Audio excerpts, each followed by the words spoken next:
What's up, everybody? Welcome back to the channel. So glad you can join us. If you've been watching this series so far, we did an overview of the Scott Fishbowl. We've done the 102, and now today it is the 109. It is my pick where I'm picking at against Cody Carpenter, Matty Keywool, Nate Liss, Alan Seslowski. God, I got a murderer's row of a division, but I'm going to tell y'all how even in a murderer's row division, you can gape them all. Gape them all. Damn Watch it. out, boys. There's one thing I do know. No matter what the odds are, Mike is going to go at it with a plan, and we'll see how he comes out. But I'm excited to hear, one, you're playing at the 109. It's a lot different than at the 102 where you're like, okay, I got to pick up this player or that player. And also, you know that in your league, that you're probably, you're going up against some sharks. They're going to have some good strategies of their own. Yeah, it's going to be tough, so we'll just jump right into it. Right now in ADP for Scott Fishbowl with all the early drafts, it's not everybody, and this will definitely change once all these drafts kick off on Monday. Adam, right now, it looks like A-Rich goes one pick before I'm up at the 108. 109 currently is CJ Stroud, and you know that ain't fucking happening. Well, I hate to be that guy, because Mike, I want you to get him. I mean, you know how you and I have been all A-Rich, but it feels like everybody else knows the upside that he possesses. So would love to see you get him. If he's not there, obviously if he's there, you're taking him. That's not even a question. Is that correct? Yeah. Okay. A-Rich would be my top choice. Obviously, maybe if Lamar, CeeDee Lamb, Christian McCaffrey, Jalen Hurts, Josh Allen, they ain't fucking fall. So let's keep it the land of fucking real and not make believe here. Anthony Richardson would be the top choice. I'm with you. Those are all gone. Unfortunately, who's ever's at 108, whether that's a friend of ours or not, snipes you. But what do you do now? What is your 109 play? So here's the options that go after the 109. I'm not taking CJ Stroud, Bijan Robinson, Breece Hall, Justin Jefferson, Jamar Chase. One of those four is definitely going to be there, just the way the math is mathing here. I think my first choice is going to be Breece Hall. Realistic opportunity to be number one RB and unseat Christian McCaffrey. I think my second choice is going to be Jamar Chase, because if we talk about how good CeeDee Lamb is and you're taking him at the top, I also envision a scenario where maybe Jamar Chase is also pushing CeeDee Lamb for that number one wide receiver spot this year. Look at us, huh? Who would have thought? Not me. Hey, look at us. Look at us, huh? Who would have thought? Not me. Can you imagine, Mike? Just imagine in our first Scott Fishbowl doing content together, we walk away with CeeDee Lamb and Jamar Chase, who we for a year straight, we just completely denounced any having to do with them in the trade show. Oh my gosh. I'm a little just curious on Bijan Robinson here. Too much of a projection right now compared to whatever else is around. I like Bijan, but I got to do the can he be that guy this year? I'm not saying he can't, and I think there's a realistic scenario he is, Adam. But if I'm staring down the barrel of the sure thing in Breece Hall, who did it coming off an ACL and now gets Aaron Rodgers back and a better offensive line, which they upgraded, Breece Hall, baby, the fucking helmet's behind me for a reason. I don't like a lot of Iowa State guys, but Breece Hall I can definitely get behind, so he would be the choice over Bijan. Hypothetically, though, let's say he goes and I'm faced with the choice of Bijan or Jamar Chase. I think the wide receiver portion just kind of wins out for me. Jamar Chase is just too good for me to say no to. I get it. With a healthy Joe Burrow, people kind of, I feel like, are not quite as paying attention to some of the smaller departures. Like, there's, Tyler Boyd's gone. I mean, T. Higgins is unhappy.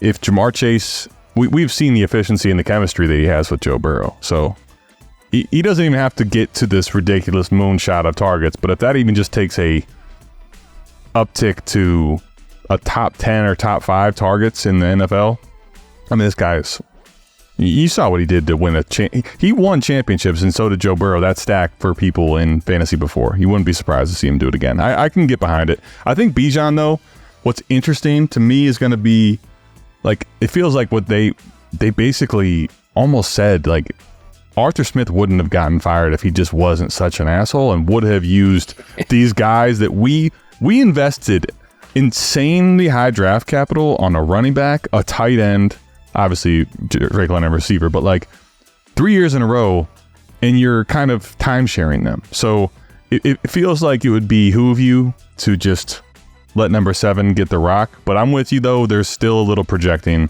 I feel like the talent and the upside is probably almost unmatched. Breece Hall, I would pick ahead of him as well, but he's really tantalizing for sure. So then I got the 204, right? Comes back to me in the second round. If Bijan, Justin Jefferson, Chase, etc., depending on how that went, maybe I got a Rich in the first, whatever. Let's just say they come back to me. Those are my choices in the second round. But let's live in the world of reality and not hopes and dreams. Let's plan for what happens if all those guys are gone, Adam. And my choices are, Jesus Christ, Travis Kelce, Amon-Ra St. Brown, Kyler Murray, Joe Burrow, Dak Prescott, Jahmyr Gibbs. And that's kind of where I'm going to cut the list off. I was just going to ask you, do you stack like I was talking about stacking at 211 there? I would not. I don't think Joe Burrow's good enough in this format for me to stack with Chase, if that was my friend. I asked the question and hoped... I was curious what you said. I would not be doing it at that price because I think there's actually going to be some players there that you named. Not that Joe Burrow can't be elite. I mean, he can be, but he doesn't have the rushing floor. But there's a couple names that I'm curious that I'm assuming you're going to be taking instead. The choice for me would be between Jahmyr Gibbs and Kyler Murray. I was going to say Kyler. Like, it's funny because Kyler, to me, at the 211, the only reason it was so hard is because I just... That stack is such a upside play weekly. Yep. Kyler Murray, honestly, is someone that I just have... I feel like we both have been on record that he was a value, gosh, when he wasn't going to play all last year. And now with them actually getting Marv... Cardinals, man. Let's go. We're going out there, man. Let's go. I think between the two, as much as I would love to have a Jahmyr Gibbs, let's say I did get Breece Hall with the first pick. I'd love to have Jahmyr Gibbs as a second and just have two hammer running backs. Yeah. Kyler staring me in the face is too tough in a super flex league for how much I love Kyler and project him to be in that top 5 mix this upcoming season. I think I'm going the unstacked quarterback of Kyler Murray. Mike, I think what I'm hearing, I think there is the odds are in favor of you getting a Chase and Kyler, because I think Chase is probably someone that's very realistic, extremely realistic to get at that spot. And then because of the scoring and it's super flex, Kyler's not guaranteed to be there. But I think there's still a very real possibility he's there. Now, I will say in your draft, because people that you're playing with are very aware of the rushing element of this game, he may not be. But if you get your pick of Jahmyr Gibbs and Kyler Murray, how could you be mad at 204 again? You know, like can't be. No. Can't be.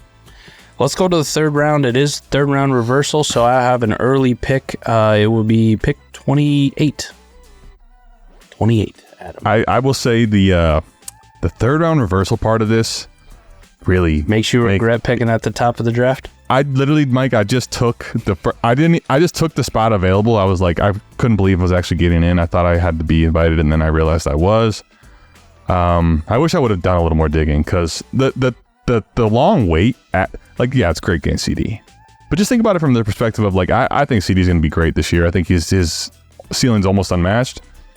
Jamar Chase is super talented. If he kind of was, if he held serve was like 0.3, 0.4 and warp below him, nobody would be shocked. If he was even closer than that, no one would be shocked. And then you got 2 picks well ahead of that 102 spot. So 304, what are you doing here? Because I think this is the money spot for you. You can really walk away with 3 great players here.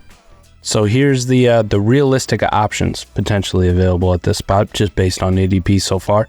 Okay. Not getting ridiculous. Puka Nacua, Mark Andrews, Saquon Barkley, Jordan Love, Dalton Kincaid, Garrett Wilson, Kyle Pitts, Marvin Harrison, and I will skip Kyron Williams because I'm on a mission to not bring his name up anymore.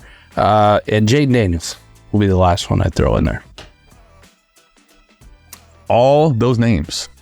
Push comes to shove, or let's talk the dream scenario. You gave us the dream scenario, the field of dreams before. What's the field of dreams for you at 304 here? Field of dreams scenario. Well, the field of dreams scenario at the 101 or the 108 or 109. Jesus Christ. Yeah, it's okay. I'm all next. The 108 being at the 109 for you is A-Rich. Yep, 100%. So if I were to take A-Rich, the dream scenario at the 204 would be lucking into Jamar Chase. She start quarterback, wide receiver. The dream scenario here, with realistic picks, kind of around that range. Fuck. Adam, I think I might be the first person to, or one of the first people to pull the trigger on a tight end. And? It would be Mark Andrews. Boy. A-Rich, Jamar Chase, Mark Andrews, and the guy who loves running backs and is so excited that running backs mean something in this fucking league hasn't drafted one to the first 3 rounds. God damn it. Now, let me ask you this, though, okay? Now, that's the dream scenario, but, like... I'm a fraud. Not far from the dream scenario, I think, realistically, is you walking away with Brees and Jahmyr Gibbs. Brees, Gibbs, so you got 2 quarterbacks. I think there I am going to do a little bit of reaching and take the last rushing quarterback available. It makes you want to lean into Jaden if he's there. I lean into Jaden Daniels for the upside play. Now, here's the thing. That team obviously has its clear risks. But, Mike, that team... 2 running backs. And that team, holy shit, though. Holy shit balls, Mike. Those 3 guys stay healthy and hit... Holy Santa Claus shit, buddy. What Brees did at the end of the year last year in the receiving department, like, I feel like people almost were getting accustomed to this unrealistic snap share where he was coming off at a freaking ACL, right, early. And then it's like, oh no, he's him late. And you get him, you pair him with Gibbs, who, like, clearly the 1A now. He very much, to me, give him Alvin Kamara type snap share, 60-something%. That dude... you could end up with a team, Mike, right there from the rushing aspect as well as the passing upside of those running backs. I mean, not that you can win your league within the first 3 picks, but dude, you are looking at 3 of the upper quadrant warp players right there. And I think I would stay with that trend too if we got to the late 4th ADP right now. Your boys out there, Devon Achane. Oh, he goes later. He goes in the 5th round. If you wanted to talk about maximizing upside, and I'm already risky as fuck, might as well just shoot for the moon, right? Devon Achane. I'll tell you right now, Mike, at that 402, we didn't talk about this on my video, but he won't make it past 402. Not with you picking. No fucking way. If you are getting him at that 411 or no 409, right? 409 spot. That already is, I think. And you probably have a pretty realistic chance to get him based on ADP there, don't you? Sure do. He goes at pick 51, actually. So, yeah, you're talking the difference between pick 45 and 51. So he goes 6 spots later right now in ADP than where I'm actually picking, which is nuts. Now, imagine that based on last year that you actually got the running back as your 3rd pick, who had the best points per game in the Scott Fishbowl of those 3. Let's live in that world, huh? I'm going to talk about the field of dreams, buddy. If you build it, they will come. And I'm talking about a different type of come. Yeah, definitely. We talked about it on your video too, though. Hypothetically, if I started there with that 2 running backs, rookie Jaden Daniels, I think I would be more in the market too, somewhere around the 6th round. To be taking Deshaun Watson. Make sure you get a Watson type. Yeah. To really try to make sure I got a Watson type. I might even have to reach up and do it in the 5th round. Feels a little bit early, but in the 5th round, when I look at that early ADP, right, we talked about it a little bit on your video. It's a lot of uninspiring guys that I don't really want to make the decision on, right? Achane's there and he stands out, but Pittman, Mike Evans, Jake Ferguson, Rashad White, Jalen Waddle, DJ Moore, Deebo Samuel, Brock Bowers. It's a lot of uninspiring thing, and I think I'd be okay reaching just to lock up that quarterback if I had to. No, I'm with you there. I was going to say, you know what's... I'm starting to think about it a little bit. I don't know. It's just the way I am as a Browns fan. I don't really want to, but if let's just say he was better than the last 2 years, which is realistically, that's literally not saying anything. The one thing about him, though, that's a little intriguing to me at that spot, Mike, is I'm not going to call him a runner, right? Like, he's not that, but he actually a little bit more of a floor than people probably realize running the ball when he has had the chance to. And a lot of times he'll just take off. So Like, I mean, for example, last year, week 1, 5 carries, 45 yards on the ground and a touchdown.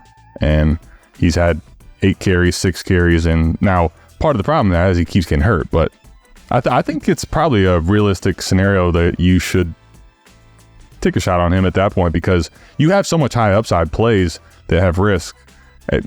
It's not like playing safe there is going to be realistically the play either. No. Like, you know? Nope. And then for me, I'm definitely bookmarking guys like Rashid Shaheed, some of these kick returners. Yeah. When you actually take going one? risky, Adam, I'm not gonna lie, man. Maybe in the 5th, I might take Rashid Shaheed. I was thinking maybe you were saying that 7th, because you would have an early. Is it an early 7th? I think that 7th spot is like, obviously someone gets crazy because of warp in your league. I wouldn't be shocked, but I feel like in that 7th spot, you're still reaching up pretty good. But I'm with you. I need to make sure he's queued up early, because I don't want to miss out. A lot higher on the queue than he actually should be for most. And give me a reason to really pay attention to all this new kick return craziness, you know? Exactly. Really put it out there. Adam, I think I got a nice little plan there. A lot of good options there picking at the 109. And I will say, between our 2 videos, you kind of touched on it a little bit. Getting CeeDee Lamb's nice, but the 3rd round reversal just makes it so much easier. You generally feel better about your team. Yeah. When you got that early 3rd pick, you're like, Adam. Yeah, I know Adam's got 2 on his roster, but good luck. Yeah. Well, CeeDee Lamb better be Sedarian again. I need him to go for that 400 again, buddy. Otherwise... On a plus note, though, when we do look at warp, I mean, you got 2 guys at the top there in CMC and CeeDee Lamb that are threats and have shown that they can be over 4 warp for an entire season. Yep. And the fall off to the next tier guys doesn't necessarily cut it in half, but it does come down by a full fucking game. So kind of a big deal. Yeah, I mean... deal when you look at the warp. I mean, obviously, you know, the benefit of drafting up there is you get your pick of the litter. And those 2 guys, if they stay healthy and they're projected below, I mean, there's talent and volume that you can't really project elsewhere. So it is. I mean, if you think about it in this format, Rashee Rice was a nice hit. Jacoby Myers was a nice hit last year. We were surprised by him, Adam. But let's just say Jamar Chase is like wide receiver 3 in warp. And he's about a 3 warp per game difference. But CeeDee Lamb is Sedarian again, and he's 4 warp. Yeah. A 1 warp advantage, Adam, massive, is like you having an extra Jacoby Myers on your team. Right. How many of our starters we have? Adam gets a free Jacoby Myers extra slot every single time. So that is a massive upgrade. So there is still something to be said about picking near the top. Yeah, and by the way, I just wanted to mention it is a obviously lineup starting 10. I can't get myself to stay 11, Mike, because there's the kicker that's the 11th. But so I'm calling to start 10, and we have to play a kicker. All right. I'll take a kicker with my last pick. Or, you know, I might not take a kicker at all and just pick one up off of waivers when we get to the season. With my luck, Mike, the real kick in the nuts is going to be when I get eliminated by the fucking kicker. By the kicker. That's exactly how. I can promise you that's how it's going to happen, all right? We're both going to fade the fuck out of tight end and kicker, and those are going to be the ones that kill us. You just know how that's going to go. Well, it was a fun video until just about now. I actually can feel the tingle all the way up in my stomach. So sad and depressing. We love you. We wish you better luck in your Scott Fishbowl. Let us know what you thought of this video down in the comments. This one, mine, and this little 3-part series we did. We're probably gonna have rosters that are nothing like this because it's gonna go completely crazy. But we wanted to give you some update and some things to think about if you are in the Scott Fishbowl. We love you. We'll see you back here for another episode. We're out of here. Peace.